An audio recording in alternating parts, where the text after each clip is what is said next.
नमस्कार दोस्तों, स्वागत है आपका फैक्ट्स एंड पॉलिटिक्स में।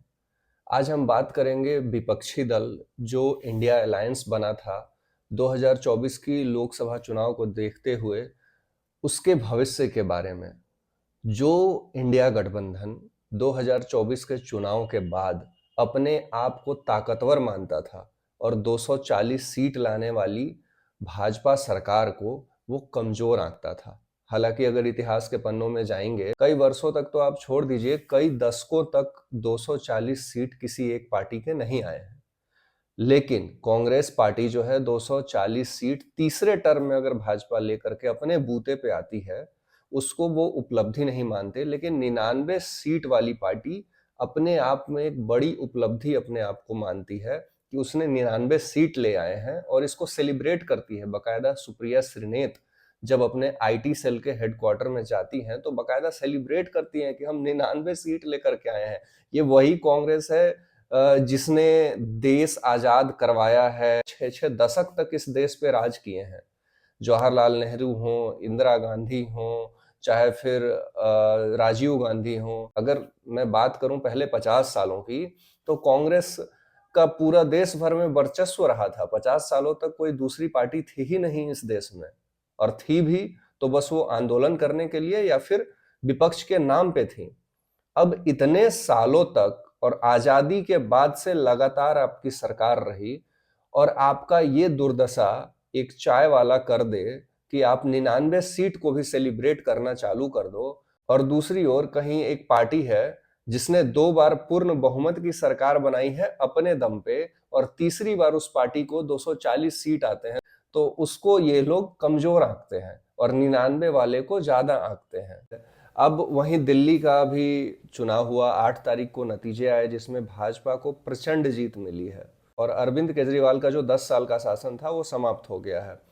और केजरीवाल को भी बहुत लोगों ने बढ़ा चढ़ा के पेश करने की कोशिश की, मोदी का विकल्प दिखाने का पेश हुआ और ये भी बताया जाने लगा कि जो मोदी का अगला विकल्प है विपक्ष के तौर पर वो केजरीवाल हो सकते हैं। बहुत सारे लिबरांड पत्रकारों ने इसकी फील्डिंग भी की थी और उसमें बहुत सारे लोग आते हैं, जैसे आपके पुण्य प्रसून वाजपेयी हो गए, अजीत अंजुम हो गए, अभिसार शर्मा हो गए, राजदीप सरदेसाई तो मान लो कांग्रेस और आम आदमी का प्रवक्ता ही है।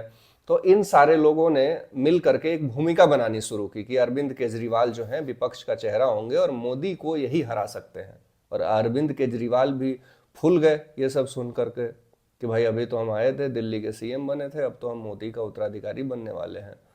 तो ये सब मिलके उन्होंने चढ़ा दिया। अब इतना चढ़ा दिया कि वो ऊपर से इतने गिरे कि 4 फीट नीचे चले गए, जमीन पे भी नहीं रुके।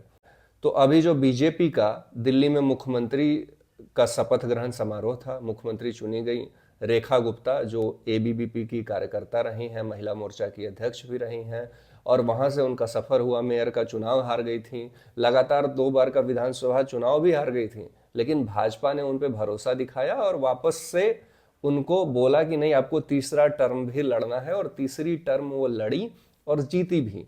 और जीतने के बाद भाजपा ने एक संदेश दिया है कि एक महिला का भी उतना ही सम्मान होता है इस पार्टी में जितना पुरुष का होता है, और एक महिला मुख्यमंत्री दिल्ली को वापस से मिली है। लास्ट सुषमा स्वराज थी भाजपा की तरफ से, वैसे तो शीला दीक्षित 15 साल तक मुख्यमंत्री रही।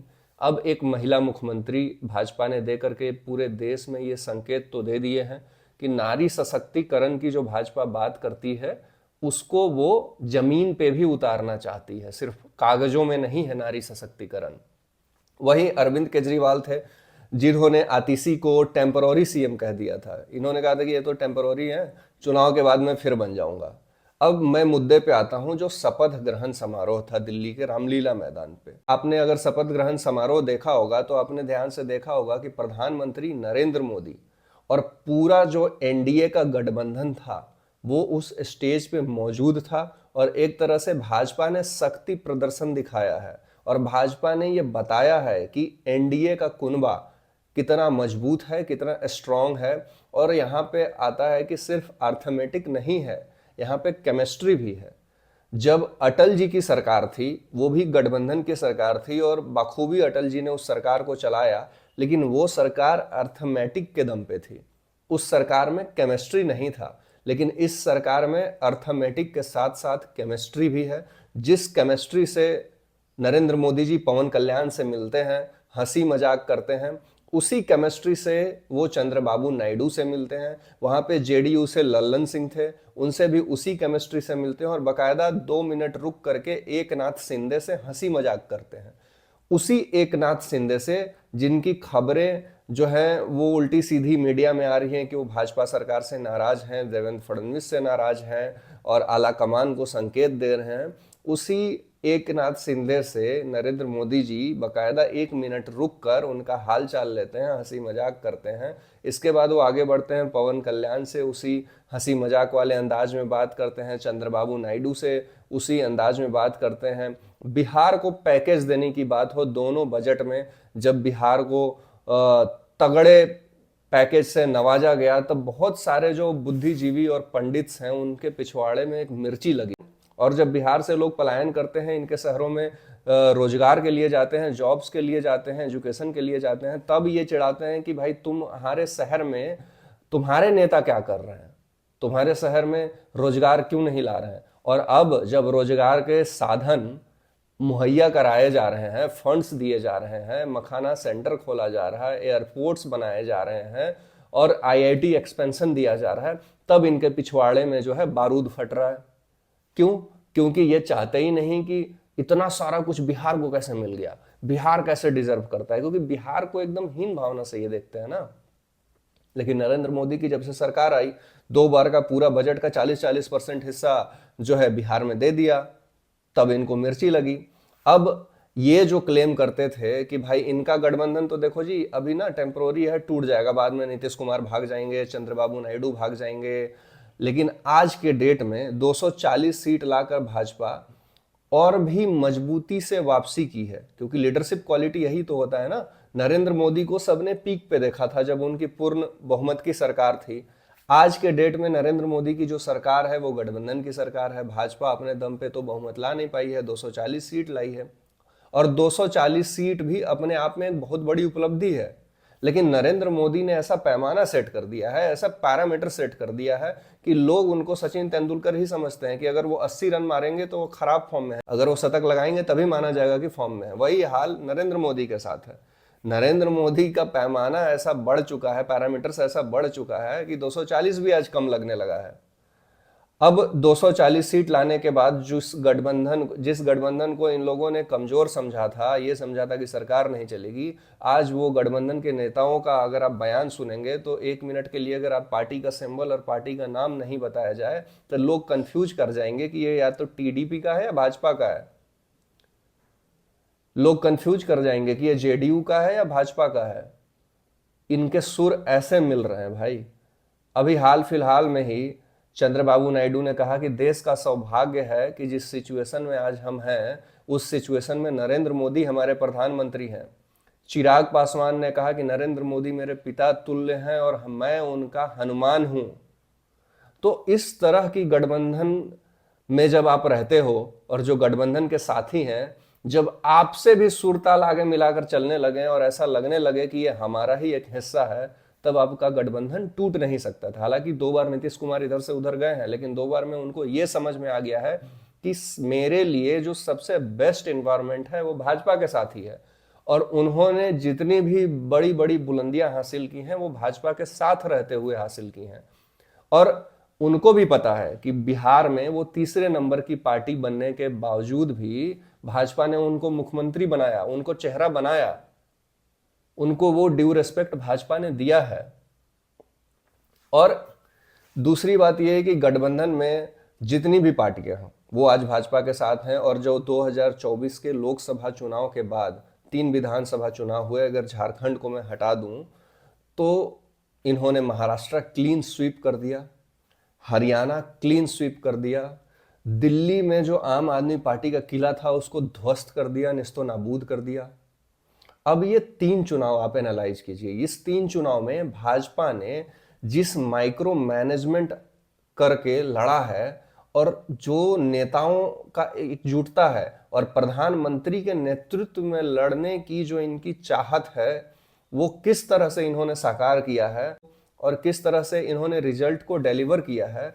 आपको दिख रहा है कि ये 3 स्टेट थे, महाराष्ट्र और हरियाणा में लोग कह रहे थे सत्ता परिवर्तन हो जाएगा, नहीं हुआ, बल्कि और भी तूफानी तरीके से ये लोग वापस आए। वहीं मैं इंडिया गठबंधन की बात कर लूं, ये लोग जो इंडिया गठबंधन बनाए थे कि हम मोदी को हराएंगे, हम एकजुट हैं, ये आपस में सिर फुटौल कर रहे थे महाराष्ट्र में भी, ये आपस में सिर फुटौल कर रहे थे हरियाणा में भी, और ये आपस में सिर फुटौल कर रहे थे दिल्ली में भी। यही राहुल गांधी जिनका इंडिया गठबंधन था, जो केजरीवाल के साथ कंधे से कंधा मिलाकर चल रहे थे, यही केजरीवाल को ये दिल्ली के चुनाव में चोर बोल रहे थे, शीश महल का घोटाला हुआ है ये कह रहे थे, और शराब घोटाला उजागर करने वाली जो सबसे पहला कंप्लेन था वो कांग्रेस ने ही किया था, कांग्रेस पार्टी ही थी जो केजरीवाल को जेल भिजवाई थी, और बाहर ये इंडिया गठबंधन का नाम लेते हैं। आप हरियाणा में चले जाओ तो ये केजरीवाल को वहां भगा देते हैं कि हम आपसे गठबंधन नहीं करेंगे। महाराष्ट्र में ये आपसी खींचतान में रह जाते हैं। तो इनका एजेंडा मोदी को हराकर सत्ता हथियाना है, ताकि जो इनकी पार्टी खत्म हो रही है उसके लिए ये पैसे इकट्ठा कर सकें, ये फंडिंग इकट्ठा कर सकें, और फंडिंग तब आएंगी, पैसा तब कमाएंगे जब आप सत्ता में होंगे। और जब ये सत्ता में आ जाएंगे तो इनकी अपनी पार्टी रिवाइव करनी होगी, इनको अपनी पार्टी बचानी होगी, इनको पैसे इकट्ठा करने होंगे। पैसे आएंगे कहां से? किसी का बाप का पैसा तो रखा हुआ है नहीं, तो ये जनता का ही पैसा चूसेंगे, ये जनता के ही पैसे को अपने लिए इस्तेमाल करेंगे। क्योंकि जब यूपीए 2 आई थी तब चारों तरफ घोटाले हो रहे थे, मनमोहन सिंह कुछ नहीं कर पा रहे थे। वो चूचा कुछ भी करते तो उनकी सरकार गिर जाती, और एक बार सरकार चली गई तो आप सत्ता से बेदखल हो जाएंगे। अब बाकी लोग जो हैं इसी का फायदा उठाकर घोटाला करते रहे, चाहे वो 2G घोटाला हो, चाहे वो कोयला घोटाला हो, चाहे स्पेक्ट्रम घोटाला हो, सब करते गए और मनमोहन सिंह चुपचाप देखते गए। तमिलनाडु से खुलेआम ये अनाउंस होता था कि हमारी पार्टी का ये मंत्री बनेगा और उसको ये विभाग मिलेगा। जो गठबंधन की पार्टियां थी वो खुलेआम ऐलान करती थी कि हमको ये मंत्रालय मिलेगा, और वो मंत्रालय उनको देना पड़ता था। ये तो हाल था। तो वहां केमिस्ट्री नहीं मिल रहा था, वहां बस अर्थमेटिक मिल रहा था कि किस तरह से गणित साझा कर लिया जाए और एक नंबर बना के सरकार बना ली जाए। लेकिन आज के डेट में जो नरेंद्र मोदी वाली सरकार है, उसने ये प्रूफ किया है कि लीडरशिप क्वालिटी क्या होती है। जिस नरेंद्र मोदी को लोगों ने यहाँ पे देखा था, अब वो यहाँ पे हैं, और यहाँ से यहाँ कैसे पहुँचते हैं, रिवाइव कैसे करते हैं, अपने आप को एक ब्रांड मोदी के तौर पे कैसे आगे लेके बढ़ते हैं, वो उन्होंने दिखाया है कि अगर आपने मुझे थोड़ी बहुत सीटें कम कर दी हैं तो इसके बाद मैं धराशायी नहीं होने वाला हूँ, मैं वापस से रिवाइव करने वाला हूँ। उसका जीता जागता एग्जाम्पल आपको रामलीला मैदान में जो गठबंधन था एनडीए का, वो पूरा मौजूद था, और नरेंद्र मोदी ने जिस तरह से सबसे मुलाकात की वो आपके सामने है, वो बॉडी लैंग्वेज सबके सामने है। और एक तरफ इंडिया गठबंधन है, आप इंडिया गठबंधन को देख लीजिए, उनका आज तक प्रेसिडेंट तो छोड़ दो, संयोजक तक नहीं बना है कोई। ममता बनर्जी बंगाल में कह रही हैं कि राहुल गांधी को नहीं घुसने देंगे, उधर अखिलेश यादव कह रहे हैं कि राहुल गांधी अगर अरविंद केजरीवाल के साथ होते तो भाजपा हार जाती, उधर अरविंद केजरीवाल कह रहे हैं कि हम कांग्रेस को सीट नहीं देना चाहते। वहीं हरियाणा में कांग्रेस इनको भगा दी थी कि इनका तो कोई हैसियत ही नहीं है। तो जनता देख रही है कि किसके पास विजन है और किसके पास लीडरशिप है, और अगर यही रवैया रहा तो आगे आने वाले टाइम में भी ये इंडिया गठबंधन भाजपा का कुछ नहीं कर पाएगी, ना कुछ मुकाबला कर पाएगी, ना ही सत्ता परिवर्तन कर पाएगी। और नरेंद्र मोदी हो सकता है कि 2029 में वापस से एक बार प्रधानमंत्री बन जाए। तो वीडियो को लाइक शेयर सब्सक्राइब जरूर कीजिएगा, कमेंट सेक्शन में आप भी अपना ओपिनियन जरूर बताइएगा।